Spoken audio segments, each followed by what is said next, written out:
total pembiayaan anggaran dengan realisasi sampai dengan 31 Desember itu sebesar 744 triliun. Itu dibagi pembiayaan utang 736,3 triliun atau 94,9%.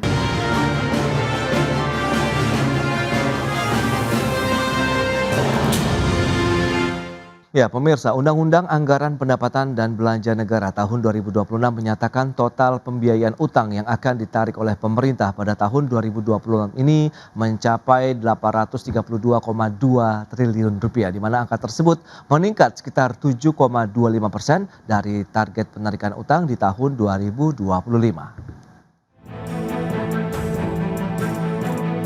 Peraturan Presiden Nomor 118 Tahun 2025 tentang rincian APBN tahun anggaran 2026 menyatakan utang baru yang akan ditarik sepanjang tahun 2026 ini sebesar 832,2 triliun rupiah atau naik 7,25% dari target pembiayaan utang 2025 sebesar 775,9 triliun rupiah.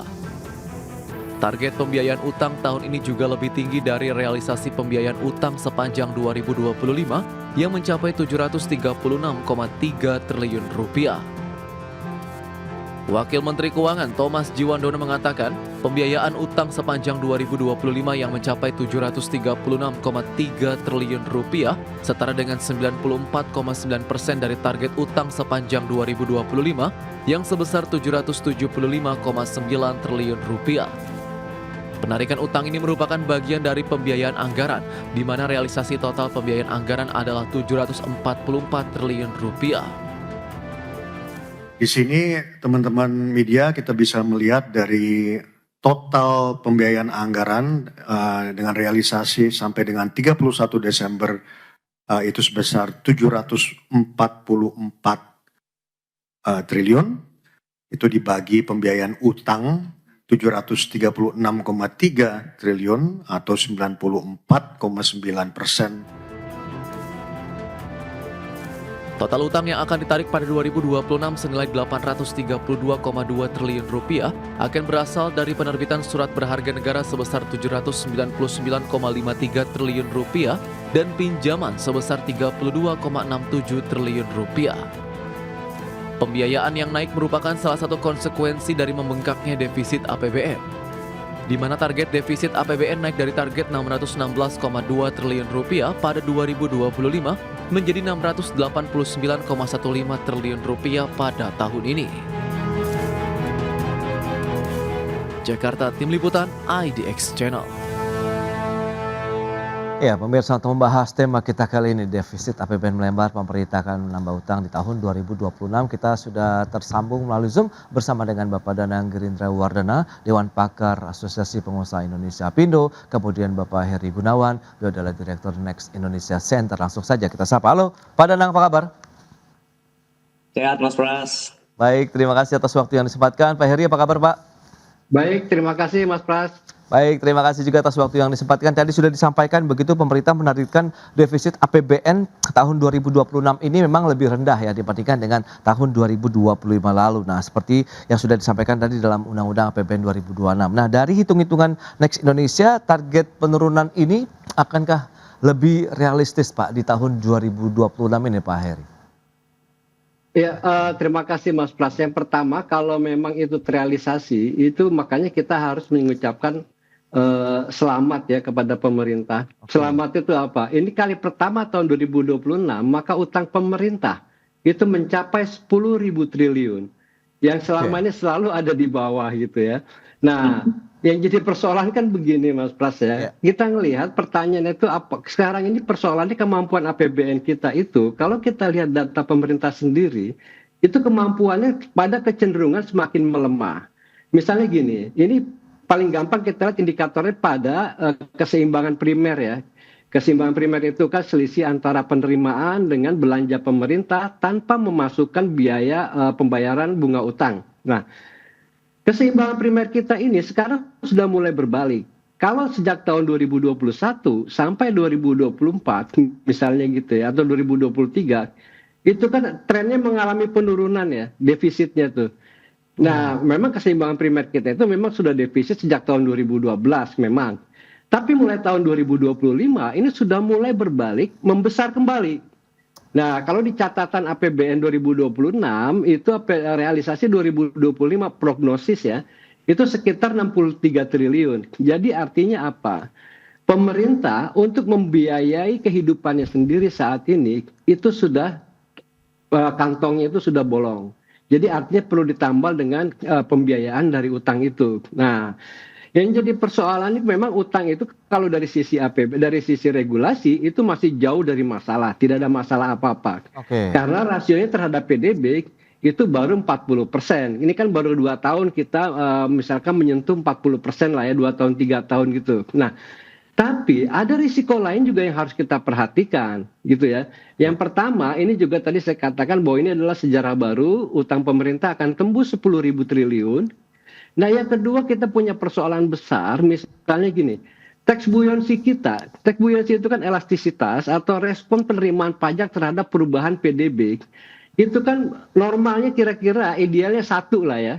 Jadi kalau PDB-nya naik 5, kira-kira penerimaan pajak itu akan naik sampai 5 juga.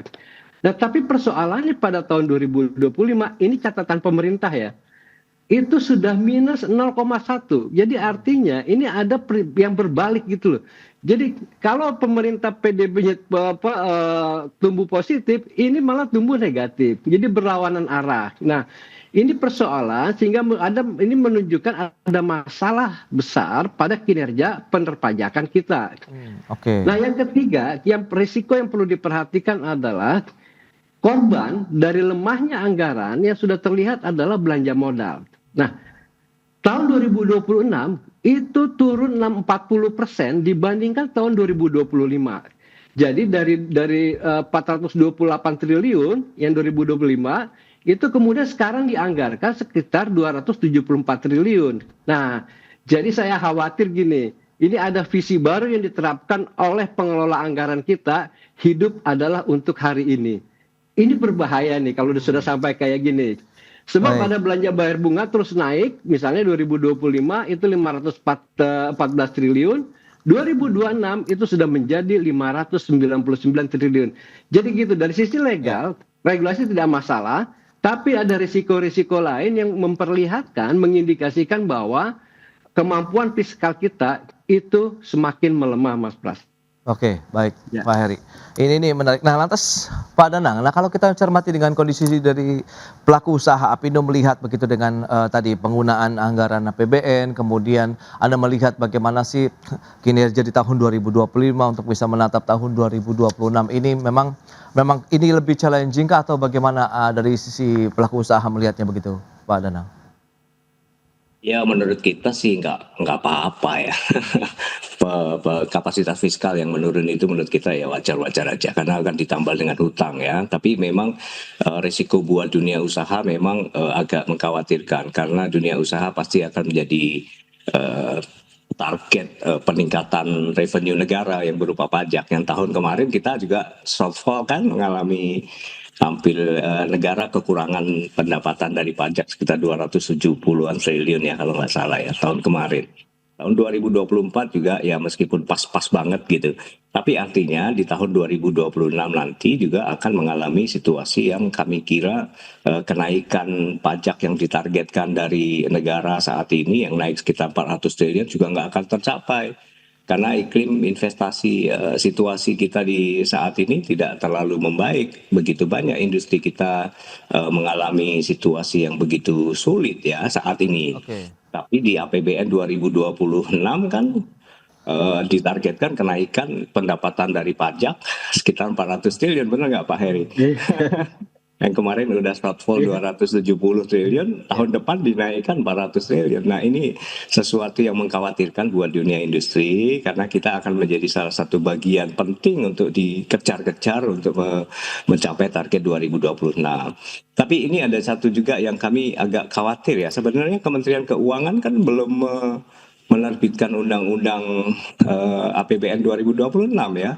Jadi yang kami bisa pelajari adalah draft atau rancangan dari Undang-Undang 2026 itu, Undang-Undang APBN 2026. yang sebenarnya sudah disahkan oleh DPR pada September 2025 yang lalu. Tapi ini sudah bulan Januari hampir akhir, tapi undang-undang definitifnya belum dikeluarkan gitu. Atau saya Oke. tidak melihat atau tidak menemukan di mana.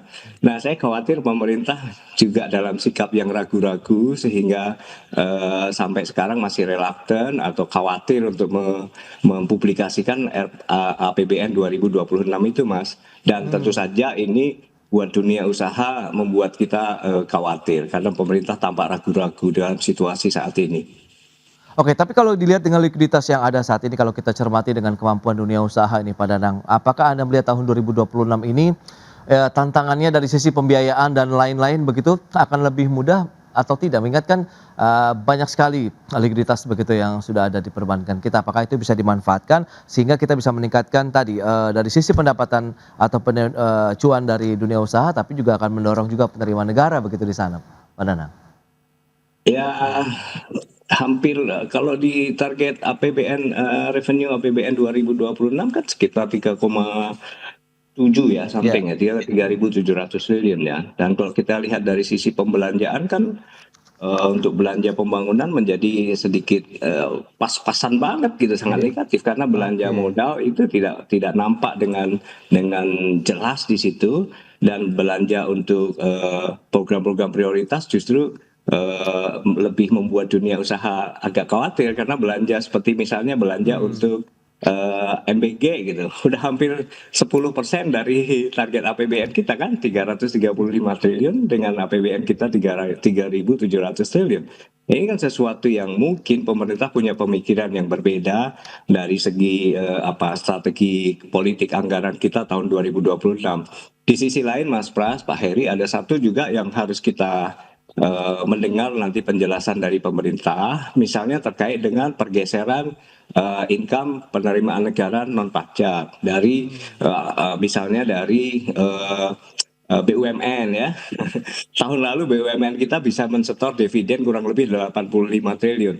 Meskipun sangat rendah ya, karena target optimis seperti statement Pak Presiden kan 800 triliun. Jadi 10% dari target optimis, kayak sekitar kita 85% saat ini. Tapi dalam rancangan APBN 2026 itu revenue dari BUMN atau dividen dari BUMN itu tidak terlihat jelas dalam APBN kita. Oke. Hanya masuk angka sekitar 1,8 triliun. Artinya pemerintah juga tidak memiliki politik anggaran yang cukup firm mau masuk kemana nih APBN kita saat ini kan, BUMN kita dalam APBN kita saat ini. Nah, ini sesuatu yang menurut kami pemerintah masih ragu-ragu mau dikemanakan BUMN kita yang sekarang agak dipisahkan dari kekayaan negara, tetapi pendapatannya juga langsung dikelola oleh Danantara, tidak langsung ke kas negara.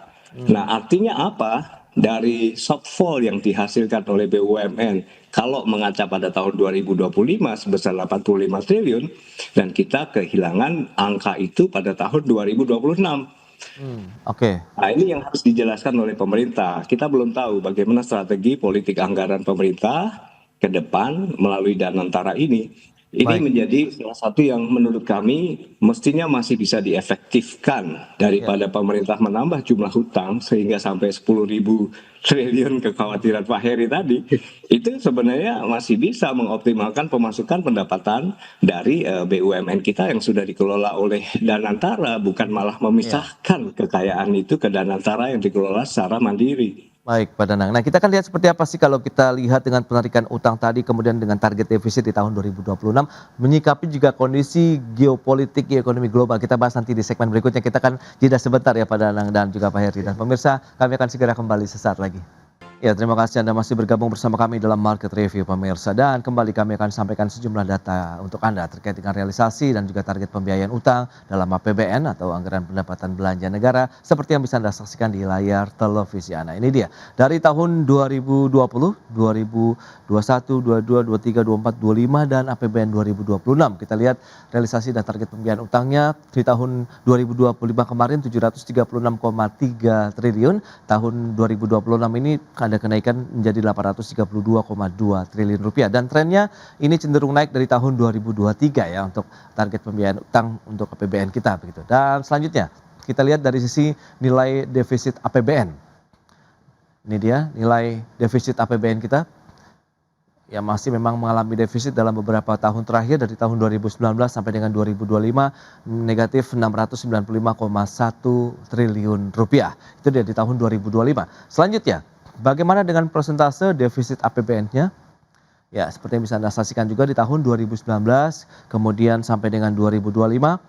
Ini dia defisit APBN ya sempat memang 2,2% terhadap PDB di tahun 2019, kemudian 2,35% terhadap PDB di tahun 2022 cenderung turun 2024 kita lihat 2,3 kemudian minus 2,92% di tahun 2025 ini ya memang ada peningkatan lah kalau kita cermati bersama dari sisi defisit APBN terhadap PDB ya minus 1,61 di tahun 2023, 2024-nya minus 2,3, tahun 2025-nya negatif 2,92% terhadap PDB. Itu dia beberapa data yang sudah kita sampaikan dan kita akan lanjutkan kembali perbincangan bersama dengan Bapak Danang Gerindra Wardana, Dewan Pakar Apindo, kemudian juga Bapak Heri Gunawan, Direktur Next Indonesia Center. Ya, dengan beberapa data tadi yang sudah kita sampaikan, nah lantas Pak Heri, bagaimana Anda melihat kalau kita lihat dengan beberapa data tadi, ya apa sih dengan kondisi global, kondisi geopolitik begitu saat ini yang bisa Anda sampaikan begitu? Apakah memang Indonesia ya harus hati-hati begitu juga dalam mengelola anggaran pendapatan belanja negara kita begitu dengan kondisi saat ini Pak Heri? Iya, menurut saya kan kondisi global itu kan tidak sedang baik-baik saja. Oke. Bahkan Bank Dunia itu sudah memprediksi misalnya harga minyak misalnya gitu ya, itu akan selalu berada di bawah 60. Kemudian juga Badan Energi Amerika juga sudah memprediksikan juga sudah di bawah 80 nanti tahun 2026. Ini persoalannya karena sekarang di dunia ini sedang kelebihan pasokan gitu ya. Jadi karena kelebihan pasokan kemudian industri-industri juga sedang mengalami perlambatan. Terutama di Tiongkok. Tiongkok ini kan konsumen untuk minyak ini terbesar kedua setelah Amerika. Nah, jadi kondisi di luar negeri sedang mengalami perlambatan. Ketika mengalami perlambatan itu efeknya itu mereka akan melakukan proteksionis terhadap pasarnya masing-masing. Nah, karena negara-negara sedang melindungi pasarnya masing-masing, tentu ini akan berimplikasi besar kepada sektor usaha kita yang berorientasi ekspor. Nah, mereka akan susah melakukan penetrasi pasar. Nah, bahkan yang terjadi itu adalah misalnya sebagai contoh gini, di industri yang saya dengar ya, di industri petrokimia misalnya gitu ya, semua produk-produk bahan bakunya yang dari Tiongkok misalnya gitu, itu digunakan untuk dibuat di dalam negeri. Nah, ketika dibuat dalam negeri, itu sudah dikirim ke luar negeri, termasuk ke pasar Indonesia, itu sudah masuk di dalam bahan baku semi jadi. Misalnya untuk bahan baku plastik misalnya gitu. Nah, ini sekarang sedang menjadi bermasalah di kita. Nah, sudah ada bermasalah dan Pak Danang itu dan kawan-kawannya sudah menganalisis bahwa ini pakai dumping dan pemerintah tinggal kenakan tarif ini karena berbahaya buat industri dalam negeri. Dan yang model seperti ini banyak dari pakaian segala macam. Nah, artinya apa pada anggaran? Sehingga tadi yang dikhawatirkan oleh Pak Danang, anggaran sudah mengalami shortfall, ini bisa semakin dalam shortfallnya pada tahun 2026 gitu. Nah, sementara gaya menyerang ekspansif dalam anggaran terutama untuk biaya program, kalau kita lihat di situ kan untuk biaya belanja program itu kan naiknya besar sekali tuh, sementara belanja modal itu mengalami penurunan 40%. Multiplier effect pada belanja modal itu sudah jelas lebih tinggi ketimbang belanja program tadi yang dari program-program yang dibuat oleh pemerintah yang artinya sekali belanja selesai gitu ya. Kalau belanja modal itu kan multi years. Nah, ini makanya saya bingung politik anggaran kita loh. Ini sekarang diturunkan sampai 40%. Nah, ini berisiko tinggi. Jangan lupa loh. Bank Indonesia mencatat pada ketika Gubernur BI Pak Peri Warjio itu melakukan pidato ya di bukunya itu pada tahun lalu annual meeting untuk Bank Indonesia, itu 85% investasi di Indonesia itu berasal dari sektor swasta, Mas Pras. Sisanya yang 15% itu dari pemerintah Oke. plus BUMN. Mereka menyebutnya investasi publik. Nah, artinya apa? Kalau tekanan terhadap sektor swasta dibiarkan, ini akan berimplikasi kemana-mana nih. Multiplier effect itu bisa PHK, bisa. Sekarang kita lihat indeks manufaktur kita sekarang kan sudah mulai, kalau nggak salah bulan lalu itu tersisa 51 dari 53, terus turun. Jangan heran kalau misalnya nanti ketika di Februari diumumkan sudah mulai lagi kembali masuk ke fase kontraksi. Nah, dengan demikian ini yang kita khawatirkan nanti di sini, posisi anggaran kita, posisi APBN kita itu akan semakin lemah. Karena tadi dunia usaha sedang menghadapi tantangan besar, baik masuknya produk impor maupun sesak napas di pasar dalam negeri karena masuknya barang-barang impor gitu.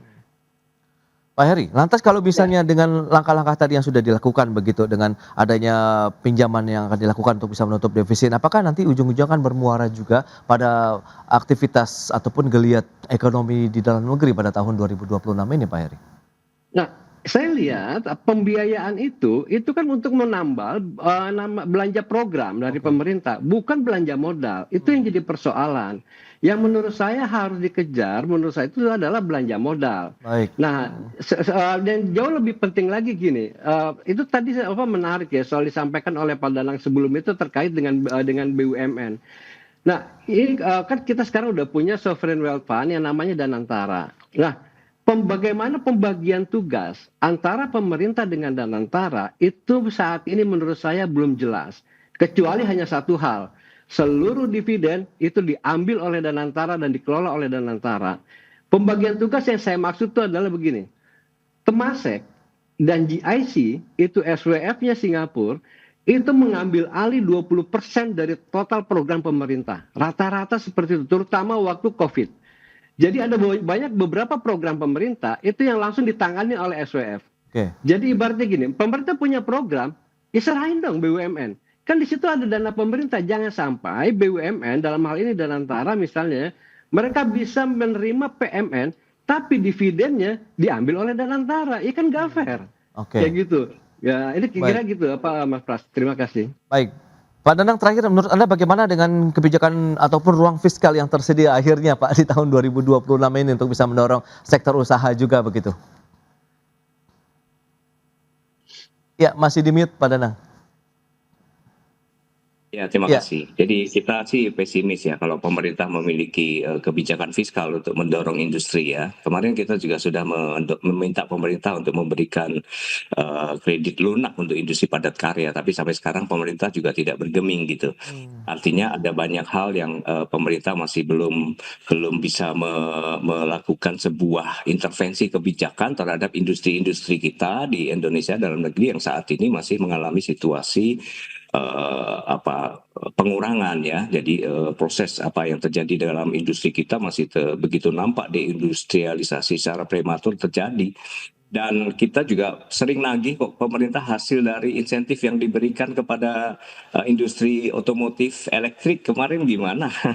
Oke. Kemudian pemerintah tidak terlalu open untuk memberikan hasil-hasil evaluasi itu. Nah, kita khawatirnya begini, persis seperti yang disampaikan Pak Hari, bahwa belanja program itu lebih mendominasi kerangka belanja APBN kita 2026 dibandingkan belanja modal. Nah, untuk kebutuhan investasi, pertumbuhan investasi atau ekonomi kita dalam negeri kan belanja modal mestinya, bukan program-program temporary ya, seperti ya kita udah sebut lah misalnya MBG gitu yang begitu banyak menyedot anggaran. Nah, Mas Pras, saya tidak terlalu yakin ya apakah pemerintah dalam situasi kebijakan finansial saat ini, kebijakan fiskal saat ini akan memiliki cukup ruang untuk memberikan cukup banyak insentif pada industri kita yang sedang tidak baik-baik saja. Ingat market luar negeri kita juga sangat terdisruption ya dengan adanya kebijakan Trump misalnya, tarif Trump tuh. Terus market dalam negeri kita juga menghadapi situasi daya beli yang sedang menurun. Begitu banyaknya masalah-masalah supply chain kita yang mengakibatkan belanja di tingkat korporasi ya, belanja modal bahan baku itu menjadi relatif lebih mahal. Nah, saya tidak bisa memastikan apakah pemerintah saat nanti akan bisa memberikan diskon terhadap tarif listrik misalnya. Karena target Oke. revenue dari PLN dinaikkan terus. Tapi saya nggak ngerti ya, apakah Baik, termasuk baik. PLN itu BUMN energi yang strategik ya, PLN, Pertamina dan segala macam itu dividen mereka dikelola oleh Danantara sendiri atau masuk ke APBN kita sih? Nah, ini yang harus dijelaskan dulu oleh pemerintah. Dan kami Baik. yakin dengan absennya Undang-Undang APBN 2026 yang saat ini tidak dipublikasi ke publik itu menunjukkan bahwa pemerintah masih menyembunyikan sesuatu. Mereka masih ragu-ragu dengan kebijakan yang sudah mereka susun bersama dengan DPR. Nah, kita Baik. tantang dulu di situlah. Ayo segera dipublikasikan Oke. sehingga apabila ada satu kesempatan untuk perbaikan ya, misalnya pada tengah tahun 2026 seperti biasa ada perubahan APBN, itu masih bisa menyelamatkan negara ini dari pertumbuhan ekonomi yang menuju lebih baik lagi dan paling tidak pengelolaan hutang kita juga tidak terlalu menjadi momok yang mengkhawatirkan buat industri ya. Oke. Setiap tahun Baik. pembayaran bunga hutang aja udah mendekati berapa? 400-an triliun gitu. Baik, Jadi Mbak Nana. lebih 10% dari Iya. APBN kita untuk bayar hutang gitu. Baik, itu dia beberapa informasi yang tadi disampaikan bagaimana pengelolaan utang ini menjadi concern bersama begitu ya, sehingga tadi jangan sampai mengganggu ruang fiskal untuk bisa memberikan bagaimana ya seperti biasa juga insentif yang diberikan apakah tetap berlanjut di tahun 2020-an mengingat dunia usaha masih membutuhkan kehadiran pemerintah juga untuk bisa menjaga industri Indonesia tetap berjalan di tahun 2026 ini. Baik, Pak Danang, Pak Heri, terima kasih banyak atas informasi, update dan juga insight yang sudah diberikan kepada pemirsa pada hari ini. Selamat melanjutkan aktivitas Anda kembali. Salam sehat. Sampai berjumpa kembali. Pak Danang, Pak Heri, terima kasih. Terima kasih. Ya, Mas Ya. Pras, Pak Danang. Baik pemirsa, 1 jam sudah saya menemani Anda dalam market review dan perbaharui terus informasi Anda hanya di IDX Channel, your trustworthy and comprehensive investment reference. Karena urusan masa depan harus di depan, aku investor saham. Saya Prasetyo Wibowo beserta seluruh kerabat kerja yang bertugas pamit undur diri. Terima kasih, sampai jumpa.